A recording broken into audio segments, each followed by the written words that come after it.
ça avec Rudy au début, c'était formidable. J'allais le voir tous les week-ends et c'était chaud, chaud, chaud. Bon, ça, je peux pas vous raconter parce qu'il y a des enfants, mais je peux simplement vous dire qu'avec Rudy, je découvrais à chaque fois quelque chose que je ne connaissais pas. Il y avait toujours une surprise. Par exemple, une nuit, tout à coup, il me dit « Tu t'inquiètes pas, je vais passer par la petite porte. » Sur le moment, moi, j'ai rien compris. Mais j'aime autant vous dire que dans le train du retour...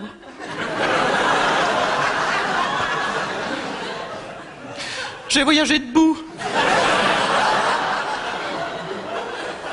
Non, mais ça pouvait pas durer. Ça pouvait pas durer. Pas la même langue, pas la même cuisine, pas la même culture.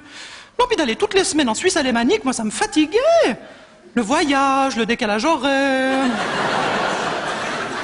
le visa, les vaccins. Surtout qu'à l'époque, je vivais encore à Paris. Et vous savez qu'à Paris, ils les aiment pas tellement non plus, les Suisses allemands. Non, je dis ça parce qu'il y a 2 ans, j'ai passé 6 mois à Paris, et tous les soirs sur la scène des bouffes parisiens, je leur expliquais qui sont les Suisses allemands. Eh ben, je peux vous le dire. Avant le spectacle, ils en avaient jamais entendu parler. Je leur en ai parlé. Eh ben, ils veulent plus en entendre parler.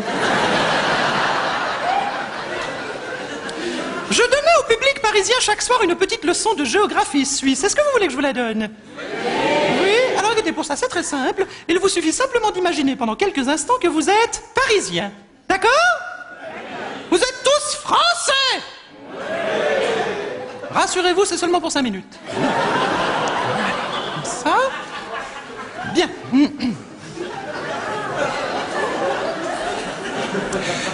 vous pouvez le voir sur cette carte, la Suisse, die Schweiz, est composée de 4 régions linguistiques et principalement 2.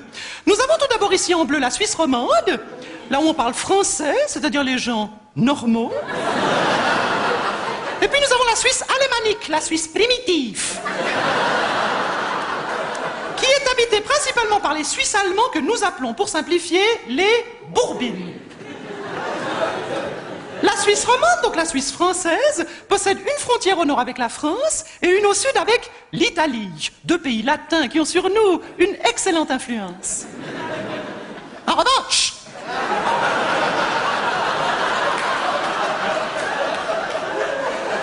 la Suisse alémanique est cernée par le Liechtenstein, qui est une espèce de Monaco où il fait pas beau.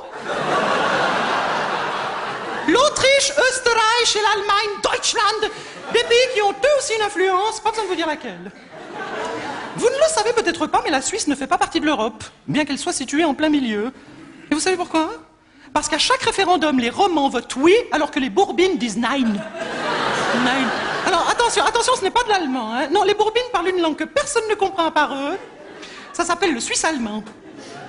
C'est un peu comme de l'allemand, mais craché. Le Schweizerdeutsch. C'est joli, hein, Schweizerdeutsch.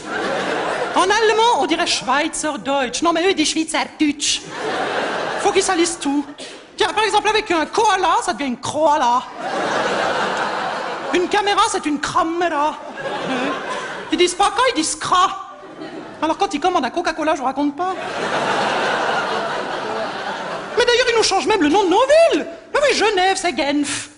Mora, c'est Murten. Soleure, c'est Solothurn. Alors le pompon. Le pompon, c'est Porrentruy qui, chez eux, se dit Prumtrout. Prumtrout, franchement. Non mais vous imaginez le traumatisme que ça représente pour un enfant? T'habites où? J'habite à Prumtrout.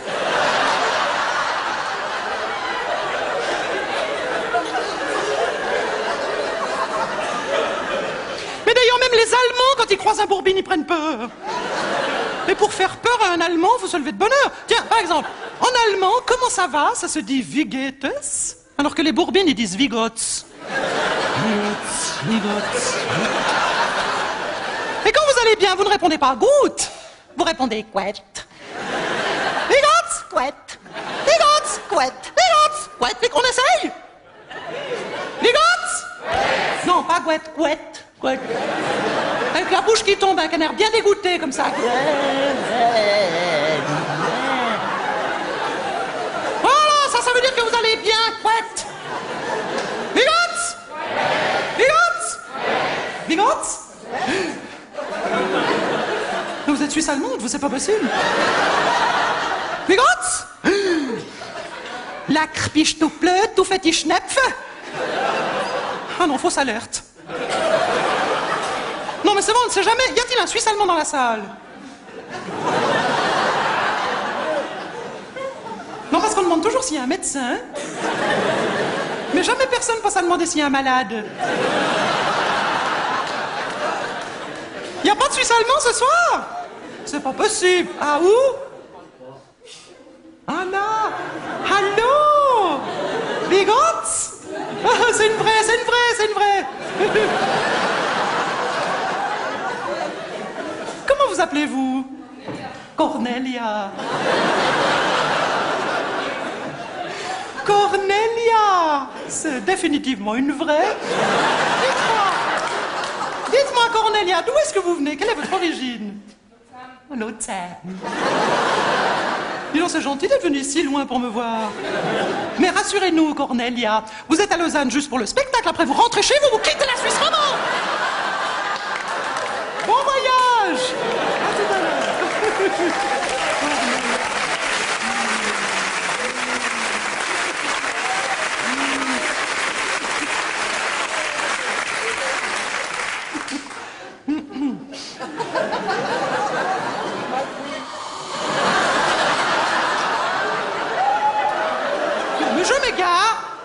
Je m'égare, revenons à ma petite leçon de géographie. La Suisse, qu'on appelle aussi Confédération helvétique, a été fondée en 1291. Hein, Cornelia? 1299.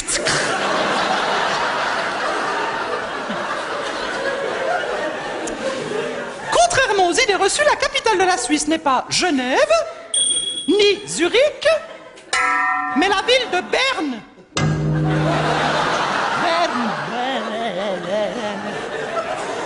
Vous ne connaissez pas la ville de Berne?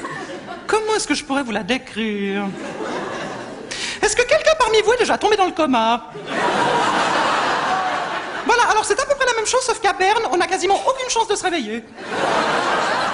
D'où l'expression « mettre le drapeau en Berne ». Alors attention, Berne est uniquement la capitale politique de la Suisse. Non, parce que nous avons une capitale économique, Zurich, une capitale diplomatique, Genève, et une capitale anatomique, Glun. C'est là que j'habite, à Glun, sur les bords du lac Léman. Parfaitement Glun, je vois pas ce qu'il y a de drôle. Mais en France, vous avez bien un village qui s'appelle Mon Cul. C'est pas vrai? D'ailleurs, moi je pense qu'on devrait jumeler Glun avec Mon Cul.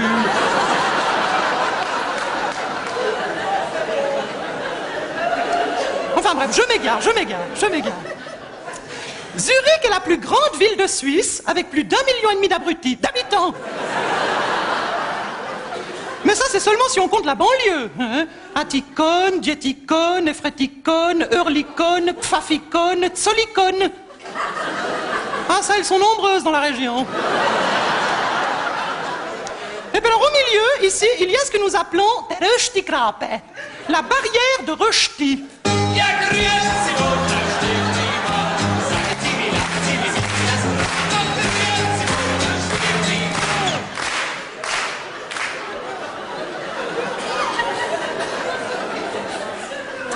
Ah ça, on se rend tout de suite compte que leur musique est à leur image. Hein? Oh, mais je plaisante. Mais je les aime beaucoup, les Suisses allemands. Mais d'ailleurs, je suis sûr que vous aussi. Mais bien sûr, puis on va quand même pas se faire la guerre à l'intérieur même de notre pays. Hein? En même temps, ils avaient qu'à pas commencer. Non, parce que les Bourbines aussi, c'est une secte. Une secte qui essaye de s'infiltrer en Suisse romande. Vous avez remarqué, il y en a de plus en plus.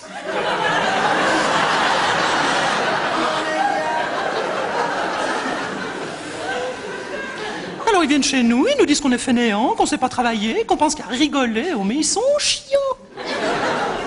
Les Bourbines, c'est les chiantologues. Mais évidemment, nous on passe le samedi, le dimanche, on s'amuse, on sort, on fait la fête. Alors qu'eux passent leur dimanche à poutser, à panosser, à... Ah, la panosse, voilà quelque chose qu'ils ne connaissent pas non plus à Paris, la panosse. Non, chez eux, on doit dire une serpillière.